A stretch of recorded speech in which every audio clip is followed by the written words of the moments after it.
True House Stories. We're starting off the new year strong and tall. One of the most handsomest guys I know out of the European dance music scene. He has taught a generation. He's mentored a lot of DJs himself. He's played so many fantastic parties from the disco era to the R&B dance, new wave, dance-orientated rock, hip-hop. This guy touches all, and I say all genres of music. His career is going back to 1982, where it was official, where he had one of the first biggest mixes from Forrest, Rock the Boat. Come on, everybody, come on, rock the boat. Come on, baby, rock the boat. You know what I'm saying? He did the record international, not just in this country, but all through Europe, a chart placement record.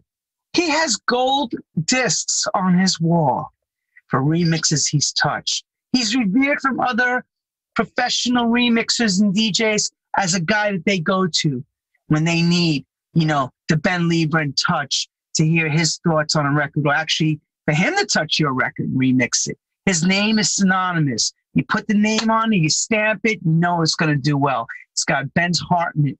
It's got his mind, his thoughts, his process of how he does dance music, how he feels it needs to be done. He's done so many great remixes. He's touched major groups like Salt and Pepper, helped them go overground. But I'm going to let him tell you all that, because there's a lot of records in between that he's been able to touch and bless. And, like all of us, sometimes you do things not knowing how big it's going to become. And next thing you know, it's like, wow, I didn't expect that. And your life changes. And Ben Liebrand's had those changing experiences too. So I like to welcome Mr. Ben Liebrand, master mixer, DJ, remixer, producer, everything, all in one. He is our man. Welcome, Ben. Thank you. Happy New Year, bro. And thank you for joining us. And if I had to cry, I would have went like this. Thank you very much, man. Thank you very much. Great to be here. Great to be part of your series, and very much looking forward to whatever you're wanting to ask me. Well, right now it looks like you're in the Star Trek lair.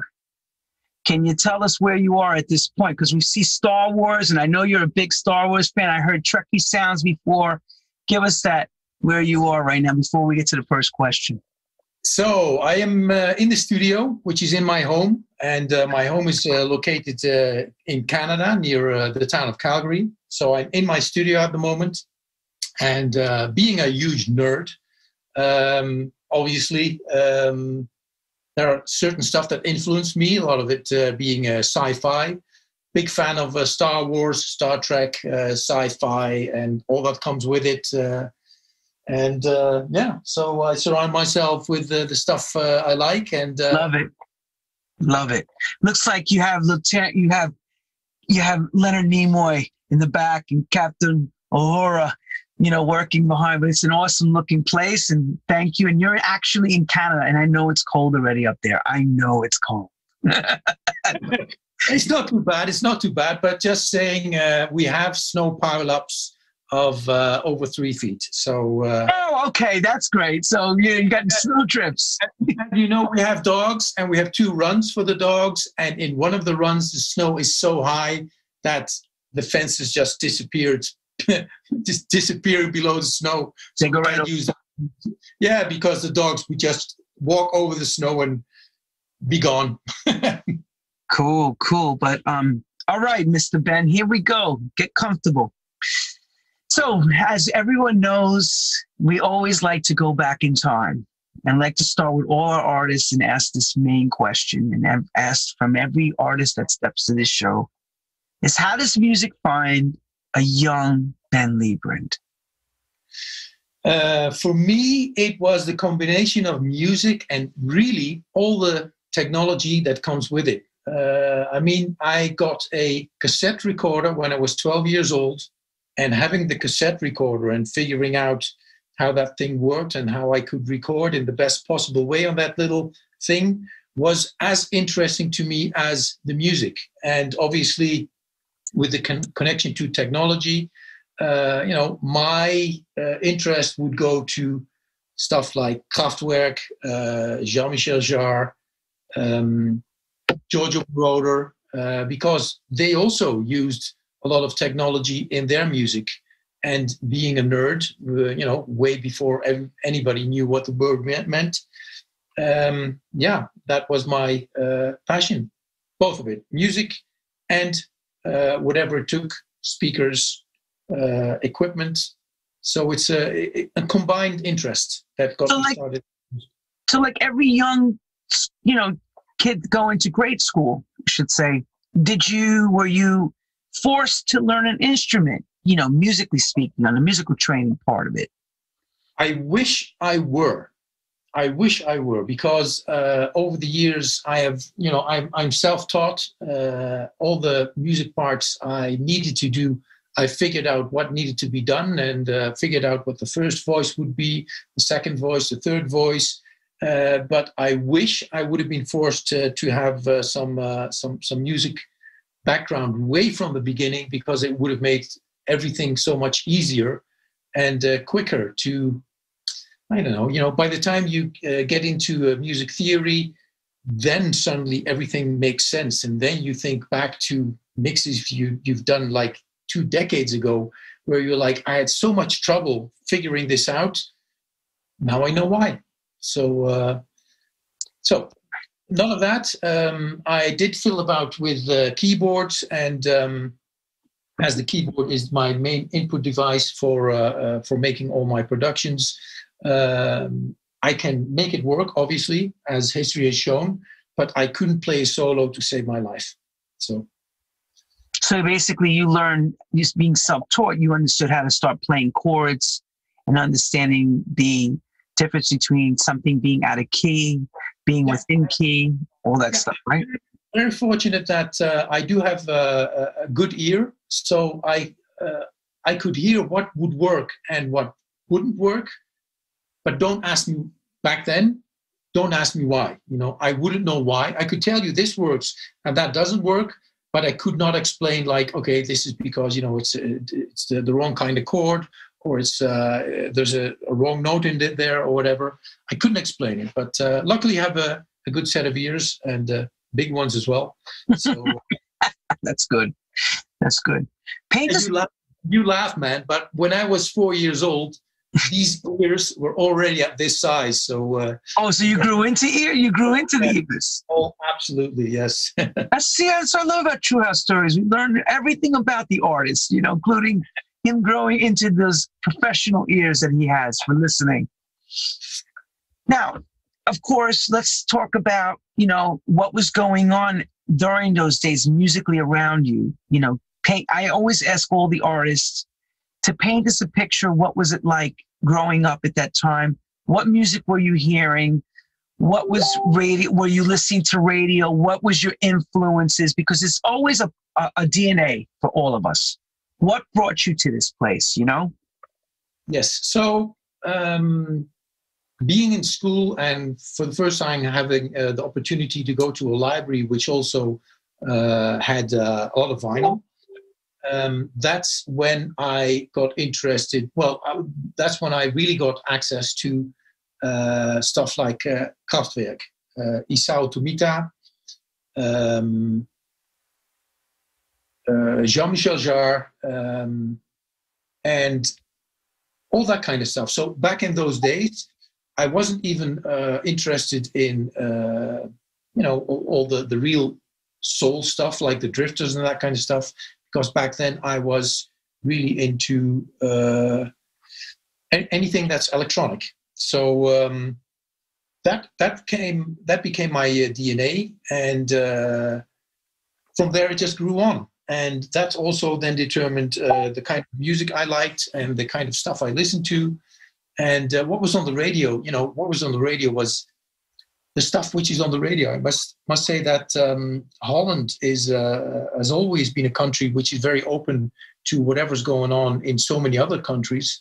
So we did get everything which was going on, obviously, in Holland, but also in Germany, England, United States. And later when I got into DJing, all the imports were available, and everything was available in the Netherlands.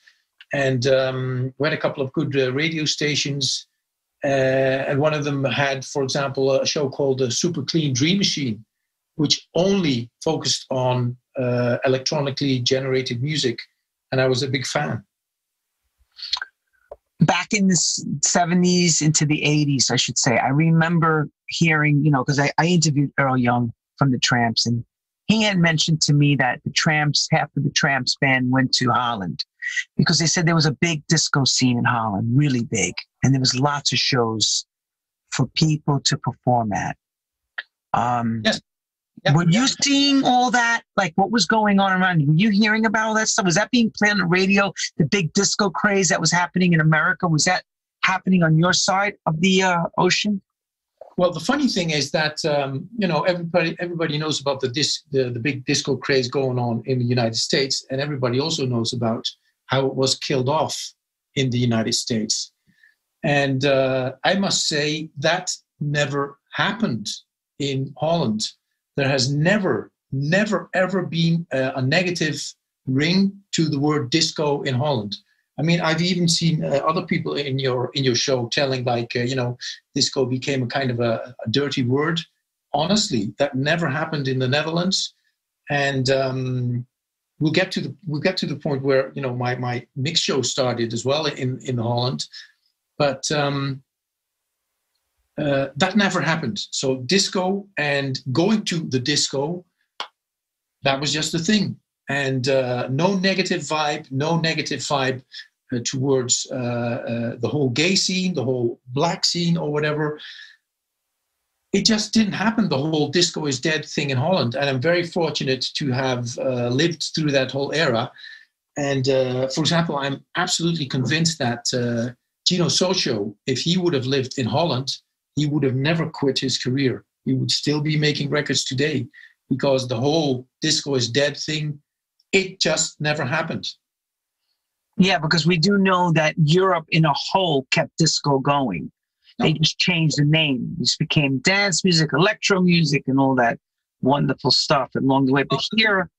Yeah, the thing you're saying is it changed its name, but the thing is in Holland, it didn't change the name. So you had your disco, you had the house, you had the acid, you still had the disco, you had the alternative, you had the whatever what came next, and you still had the disco. In Holland, it did not change the name because it never got a bad ring, disco. So it was never associated to a negative connotation, no. Right? No, just didn't happen, no. So... you know why that happened here? Well, I've heard a couple of stories. I know that the guys who set it off from the radio station, who kind of initiated the disco is dead thing, and also, the thing they did in the football stadium. But I've also heard from a pretty reliable source that there was the whole Piola thing going on in the United States. And when you wanted to have your record played on the radio, you basically have to pay. And then along came Gloria Gaynor, and she had a huge, huge hit, which could not be stopped by anything, whilst it wasn't played on the radio. And it was a big hit. I think it was Never Gonna Say Goodbye. And it became a big hit through the discotheques. And then, on top of people, maybe getting nervous about that scene, it kind of looked like the radio people, the people that were earning money off of that Piola system, kind of got a scare and kind of thought like, hey, what the hell is this? If these discotheques are now making records without them paying us to play them on the radio, that's going to impact our income.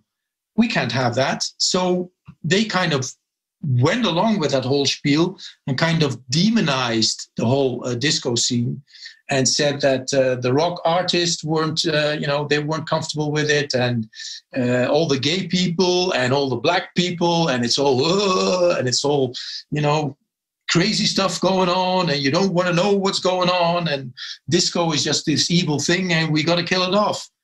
And they did kill it off. And by the time they killed it off, MTV was on the stage, and they never got their Piola scheme back the way it was before disco kicked in. That's what I heard, and I can very much believe it. It's somewhat like that. Yeah, it happened that way. Could you imagine having a Lolita Holloway record called Hit and Run sell 250,000 singles without one radio play? Imagine that.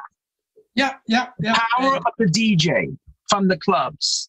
And you know, we won't get into politics, but people following crazy notions, apparently it's something from every age. And back then, people bought into it. People bought into that idea. And before you knew it, disco was dead. And before you knew it, Gino Sarcho was no longer making tracks, which is A lot of people weren't. Yeah. But don't forget also, in this country, on my side of the world, whenever they smell the idea of making money, people who had never had a dream or a care to ever get involved in something that was a romantic movement, born off Woodstock, and now, you know, free people found their place in disco and having free love and everything else that goes along with it, the drugs, the rock and roll, you know, the whole thing. They couldn't control it. They couldn't control it. So when they can't control it, what do? They destroy it. Yes. It's non-controlled. So thank you for the history lesson, Mr. Ben. Now we want to ask you on your history trip. Since the disco thing was happening, were there some go-to DJs before you became the DJ that you were checking out or inspiring you as a muse before you became DJ Ben Liebrand? You know? The DJ thing actually happened again through that combination of loving the music and loving the equipment side of it, because we were going out in a club in Holland where the club was also open on Sundays, and it was open from 3 p.m. until after midnight. But obviously the DJ would have a break around about lunchtime. At that time, the guy behind the bar stepped in between rinsing the glasses, just dropped the needle into whatever was on the turntable, whatever he could grab. And he was just damaging stuff. It was such a careless way of handling the equipment that I said, shall I play these 2 hours? Then at least, you know, nobody's going to wreck the styluses.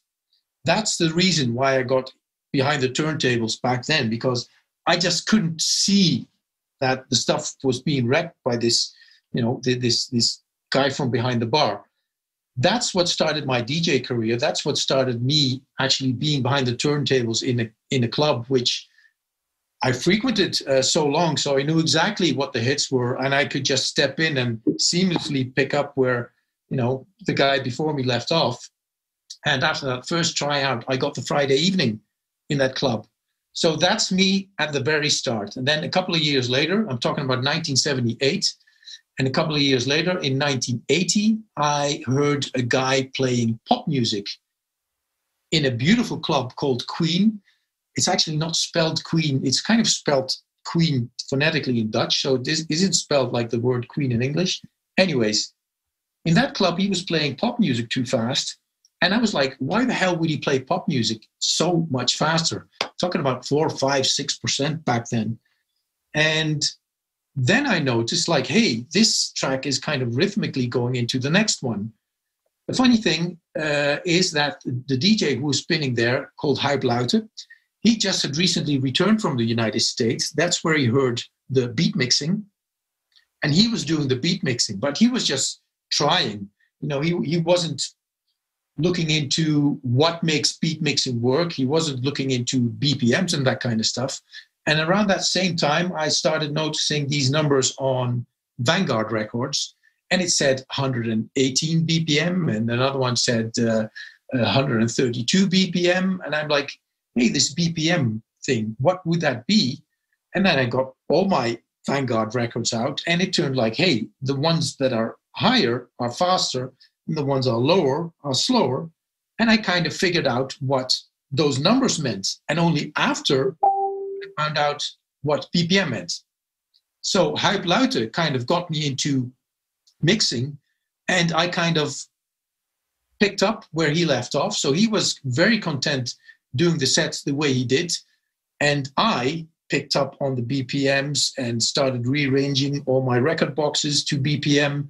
And you're talking 1980 when I really got into mixing on to dreadful dual turntables. So there weren't any Torrents, the Technics.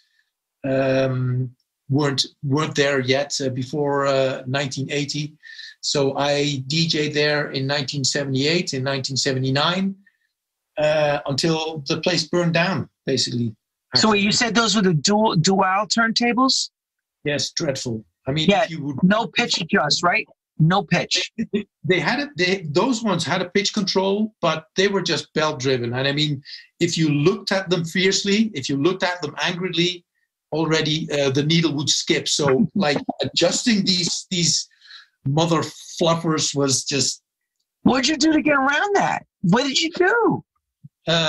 Basically, again, being the nerd, figuring out how the tracks were built up and knowing when the break would come and knowing like 16 bars in advance. Like, you know, if I start the record here, then I have enough time to sync it up. I'll make it a little bit faster than the one I'm going to so that it kind of speeds up and takes over and just, you know, break it a little bit, break it a little bit, and just have those 2 or 3 seconds that it kind of overtakes the other one, and you're in the next track, you're in the next record. So that was in 1978, 79. Wow. Impressive, brother, impressive. So let me ask this question. Since you say, you know, authentically you were a nerd. Still am. Okay, so when I vision a nerd, I think of the white jacket, long, 3/4, with pens, glasses, doctorish type guy. If you didn't find music, where would you have gone to? What would have been the profession of choice for you? Well, the funny thing is that it became music, but it also became visuals. So, and visuals just drew my attention just as much as music. And getting into Photoshop, getting into 3D animation, getting into video compositing. It is actually all a hobby. It's all a hobby that took off and became my work. And the way I approach it, I have a craving to understand how stuff works. And I find that where people just dive into hardware or dive into software and, you know, it takes them where it takes them. I am very much someone who really craves to discover what a certain piece of software makes it tick or a certain piece of hardware makes it tick. And that way, hoping to get the most of the software I'm using and the most of the hardware I'm using. And with that knowledge, then you can imagine that if you're really getting comfortable with your tools, then your tools kind of become transparent, so to say. So you can use a piece of software to make what you want. Software is not inhibiting you, and you can use hardware to do what you want without the hardware restricting you. And that is the nerdness in me, which I fully embrace and which, you know, allows me to do the stuff I do. So let me share this with everyone, okay? From my own experience, and then see if we can get Ben to explain it as well. I remember telling my mom and dad I wanted to DJ. And I remember them looking at me like I had 3 heads. They said to me, and I said, I want to do this because I love it. No idea it would ever be a profession, or they said to me, you're going to be like the guy on the corner playing the saxophone with a hat. I said, no, I'm not. I'm going to prove you all wrong. Anyway, I followed my career and went into the business aspects of banking and stuff, and the rest is history. And here I am talking to Ben Liebrand. Ben, did you have that same conversation with mom and dad? You understand that conversation? Remember that? Do you remember it? Because I do.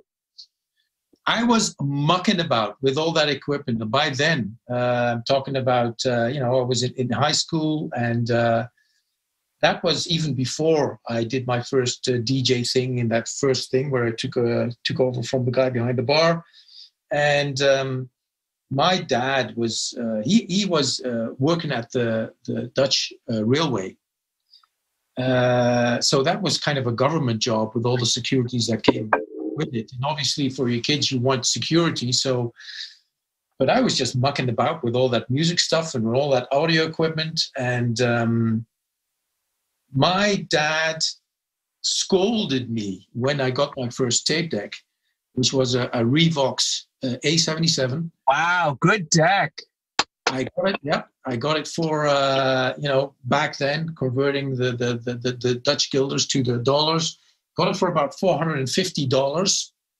I told my dad I got it for $150, and still he scolded me. Why the hell would I pay so much money for a secondhand tape deck?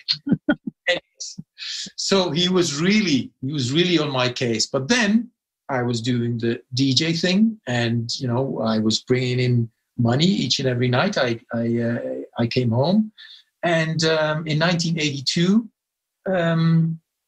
I got my first assignments from the record companies.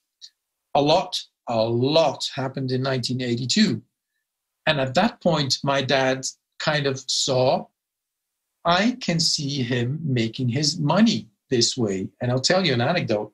So I was working in the studio, and I just know my dad as being very skeptic about this whole thing. And he comes in and he says, so what have you been working on this week? And I'm like, hey, he's really getting an interest in what I'm doing. He's really getting interested, and really, he's warming up to this whole thing. So I'm explaining this and I'm explaining that. I'm getting into details. He says, no. I mean, who have you done a project for? What's the project name? Who's it for? And where do I send the invoice? Wow. So my dad was like, okay, if this is something which is going to sustain Ben is in with his head in the music clouds all day, 24/7. And he's not getting around to the point that he sits down and he writes an invoice. So my dad did my invoicing for the longest time. Actually, until I left home, my dad would do all my financial stuff and make sure to come into the studio and to just jot down this project, so much for that person at that record company. Here's the address. And he would just jot down all the details, and he would make sure that invoices were sent, and I could actually make a living on that. So, and that was really a turning point where my dad really felt, okay, this is okay. I'm seeing now that he can make his money. He can make a living out of this. It's good. And I'll help him with it. So. Very excellent. So you actually your father became your book manager, and book accounts for the head of accounts, basically. Yes. Make sure you can go do the artistic side, and we'll keep you making sure that you're well padded with all the money coming in. So here we go. So now that you're doing, what came first, Ben? Was it the remix or the mix show for you? It actually was the remix. And we're talking 1982, that year where a lot of stuff happened. Two guys from The Limit, and they had a big hit with Say Yeah. The Limit. Back then, they were recording their first single called She's So Divine, and they were hearing all the edits I was doing in the club. So in the club, imagine you have Human League, Don't You Want Me Baby. And if everybody knows the song and everybody knows, you have the guy telling his part of the story, and the second verse is the girl, responding to his story. The edit I was playing in the club was the guy was saying something, the girl was answering. The guy was saying something, the girl was answering. So I made an edit where every time he said something, she did the respond, edited from the second verse. And that was stuff that caught people's attention. And among those people were The Limit, Rob and Bernard. They were in my club very frequently because I was playing stuff really months before it came onto the radio. That's how it still worked back then. And they said, we have a production, it's called She's So Divine. We have a tape, we have an instrumental version, we have a bunch of outtakes. Could you edit a 12-inch version for us? I did so. the 12-inch got cut at a record company, at that moment, in the recording studio at that record company, so they had a recording studio, they had the whole publishing thing, they had the vinyl cutting, and they had the actual vinyl pressing factory within one building. And so me doing this, me making this 12-inch version, got the attention of the people that were recording a production in the studio there. So within days of doing the very first 12-inch edit, I got an assignment for the second 12-inch edit. And then through the company where Rob and Bernard had their publishing, they had an idea to do a production. And that kind of, the first one was Rock Your Baby, cover version. And the second one was Rock the Boat. So within that year, I had my first edit, another edit. Then I had the opportunity to do the production on first Rock Your Baby, this cover version, and then Rock the Boat, which were both performed by Forrest. Okay.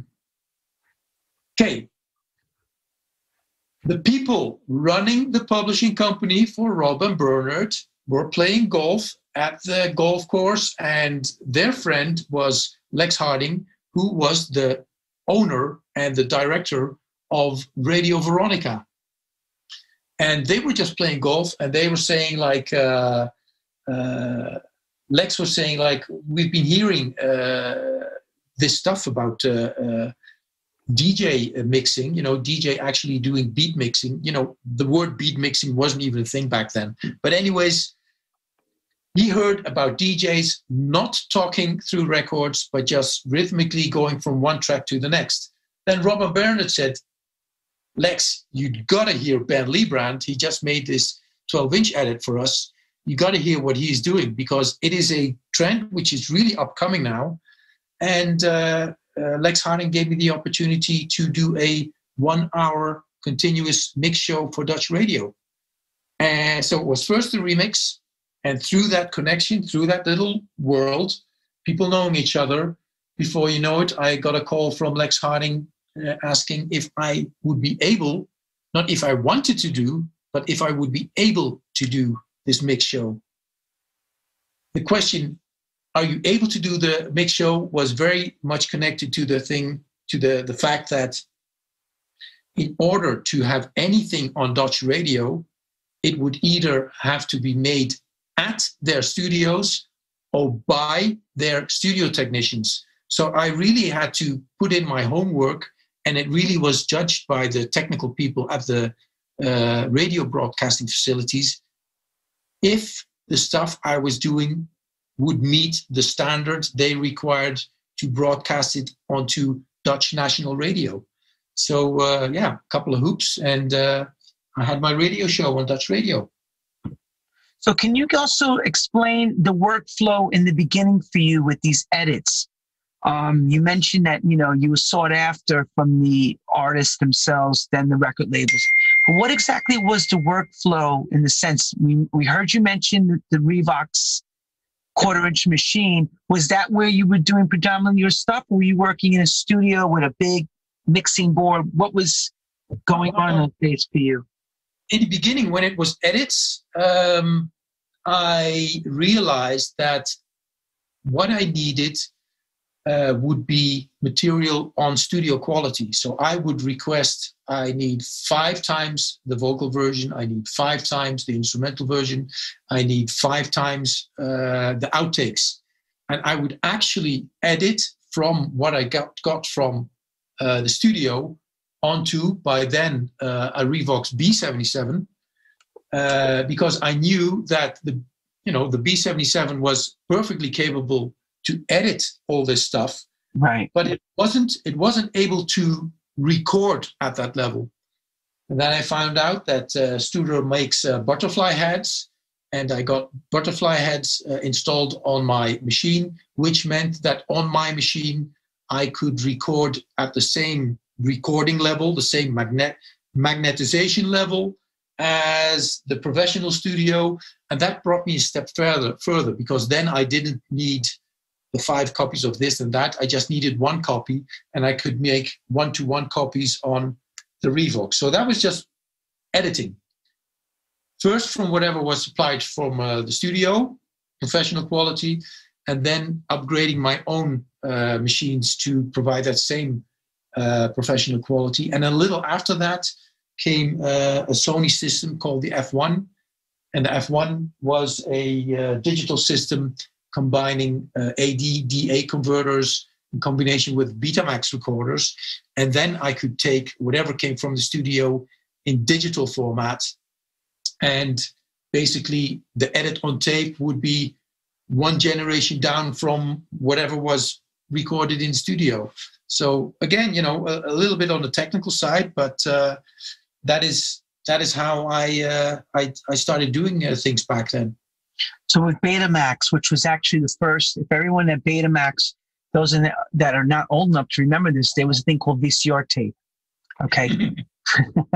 VCR tape became the de facto in the domestic homes of people being able to watch videos to this whole way of things that we stream now. But there was a time when the first professional digital recorders made a tape the size of, let's say, 3/4 inch, you know, almost an inch, and they were small carts and things called Betamax. They had an excellent hi-fi quality to be able to drop from analog onto this, and you can drop back and forth without losing generation.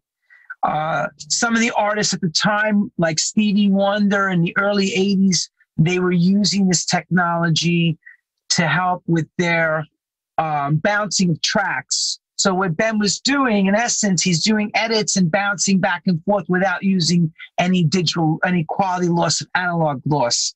Because when you work with analog tape and you go back and forth, the more times you bounce back and forth, the more hiss and the more sound comes back.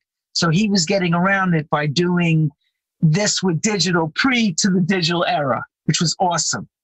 Yes. He's already nerding us through it. I love it. Love it. Show us. And here's one. So here's one of those. It's like a huge that tape. It's like you know, a big tape. And I don't know if you can see it in the back, but over there in the rack behind me is still a functional F1 system with the Betamax, and it's still running. And it's still playing these tapes which have been recorded back in 1984, 1983. It still works, and it's amazing. So, yeah. And again, I think that being a nerd very, very much helped me to be up to speed with the technology. So why is that important? Because, you know, you have these opportunities in life, you have these chances that are offered to you. And when that moment occurs, when you are offered a particular chance, like having a show on the radio, and you already know how to record that show and how to record it up to the level that they're expecting, you've already won. So that was a big, big advantage I had being such a nerd. Sure. And you know what? You know what? That's what makes you you. You know, and that's what keeps you a step ahead of others, in a sense that you were always fishing for the right stuff and making sure. It's called being totally prepared. And I think you were. I mean, listening to you now, I'm thinking you're pretty prepared to do the best job. You made your best. Let's put it like this. You grabbed your best things and for what you can afford too, because that technology was quite expensive in the beginning, if I remember correctly. Yeah. Betamax was very expensive, and not how people could afford that back then. So you must have been doing quite well, Mr. Liebrand, to be able to afford to have a Betamax system in front of you. Yes, indeed. And, you know, to give you an idea, the first pieces of equipment I bought after my tape deck was a Uri 1178 compressor limiter. And they're still hanging in the rack. The stereo. Yeah, those are the stereo versions of the 1176, everyone. Uri 1176s. And the funny thing is that selling them now would probably raise more money than they cost back then. Oh, sure. Oh, God. So they're very expensive back then. And another thing which I'm using was a RTW 1206 peak level meter, because I needed to know what are the levels I need to record, and what are the professional specs, and what is the standard, so I can make stuff in this business which will be accepted by the record companies I'm working for. Funny story. I finished a remix I did for Hot Chocolate, You Sexy Thing. It took a hell of a long time before I was satisfied with the end result. And when I was, back then, you actually took the tape with you. You took a flight, you flew to London from the Netherlands. You went to the offices of EMI, and you put it on the tape deck there, and it got played. And when it was played, everybody was happy with it. And then I needed to have a production copy, and said, do you have time? Are you able to go to the studio and make this production copy? I said, yeah, I would love to, because I would love to see the studio. Ben Liebrand, the nerd. So it turns out, yes, of course. Turns out the studio where the production copy was made was Abbey Road Studios. And here is Ben Liebrand, this total, I don't know, noob, coming into Abbey Road Studios, and a great thing happened. The copy room, they actually had a room back then which was just filled with tape machines, and an operator which just spent all day making production copies and copying from left to right in the copy room. But the copy room was occupied, so I went into one of the recording studios in Abbey Road, and one of the recording studios that looks down into that space, and Jesus, man, the Beatles have recorded here. It's such a iconic place. And so they were making this tape, they were making the production copy, and they were just saying, hey, this sounds nice. And they were turning up the volume in this control room, and they were just bobbing along with their heads and turning to me and giving me compliments. Hey, man, this sounds great. Where did you do this? In my bedroom. And then let me answer there.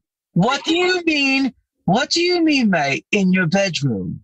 In my bedroom. That is the spot where I set up all my. I had my mixer, I had my turntable, I had my tape deck, and at a certain point, I was like, my bed in the corner is just making too much dust on everything. So I moved my bed up to the attic, so I slept in the attic, and my room, which used to be my bedroom, was just filled with equipment back then. And that's where I did this remix of You Sexy Thing. And people at Abbey Road Studios asking me, which studio did you do that? I just fell silent, and I just said, I did this in my own studio, and I couldn't even bring myself admitting, my own studio is just my bedroom, and I've got a couple of speakers, and I tried to get the best stuff together I can, but in the end, it's just my bedroom. So, yeah. So physically speaking, right now, from what I'm understanding, at this period of your life in the professional recording business, it sounds like you're retouching editing opposed to actually mixing it, where I'm actually hearing you touching the faders and changing, or am I wrong to think this from what I'm hearing? Here's the thing. You can explain it a little more, a little clearer. In doing these remixes, one way is going into a very expensive studio and hoping at the end of the day that inspiration was there, and that you came up with something which really melded with the original production. You came up with a new rhythm, you came up with a new bass line, and everybody's happy. And yes, that would be one way. The other way was a way of working which I figured out, which worked better for myself. Imagine this. I go into the studio. I have my Sony F1 system with me on a Betamax with hi-fi tracks. I go into the studio and I whip up the basic for the tracks, the basic rhythm track. So I open up all the drums, the bass drum, snare, hi-hat. So I make my rhythm thing. I push up the bass line, and I really don't spend more than 10 minutes on that. Then I listen to whatever's on the multi-track, and I make the balance for, say, the top end of the track. The rhythm end being the bottom end of the track, I am now concentrating on the top half of this production. All the keys, all the strings, the vocals, the solos, the guitars, whatever. So I spend a couple of hours on that, and then I mute everything that has to do with the rhythm part of this multitrack. So I mute the drums, I mute the bass line. So what is left is the top half of this production. Then I fire up the F1. I do a vocal take. I do an instrumental take. I do outtakes. And whilst I'm doing these outtakes in digital on the Sony F1, I'm also recording the time code on one of the hi-fi tracks. Right. When I come home, I have mixes of the top half of whatever I'm working on. I have the time code on the hi-fi track, and now I can spend a week. I can spend 7 days on just coming up with a rhythm track. I can spend 2 weeks on a complete new rhythm track which fits this production. And if I feel like it, I can delete everything because there is nobody watching over my shoulder, and I can start again until I have the feeling this works. I have the digital signal from the F1. Okay. I have everything running along through time code from my sequencer. And the F1 is a nifty machine because it's an analog digital analog converter, but those are actually completely separate. So we have this one box, and whilst I am playing one Betamax tape giving me a digital signal, I can have a second Betamax recorder using the AD converter. So I could make digital mixes in my room, which used to be my bedroom. Right. The magic bedroom. Talk about bedroom production work. Bedroom production work. Yeah, I can. Before it was even cool, everyone. He was already a bedroom producer before it was cool to be in the bedroom working. Yeah. Yes. So now I even have my bedroom glasses on, so it makes it. Anyway, long story short, I figured out how I could take a digital mix from the studio, add everything running along in real time, and master it back to digital again in that same room. So when I did my remix, when I was done with my remix, it would still be digital. You know, it hadn't been on tape. There was no tape hiss, there was no distortion, no degradation of quality. And the only thing I needed to do then is make the actual edits on tape. And so I did that on my Revox, which was properly aligned, properly calibrated. So whatever left my home, I knew, I was absolutely confident that it was absolute studio quality. And then a little later, Akai came with a system where you could even edit digitally on the DD1000. And then I was making productions, I was making remixes, and I was delivering them on that tape, 100% digital. No noise, no distortion, no anything. So that's me having fun with all the equipment and getting the best out of it.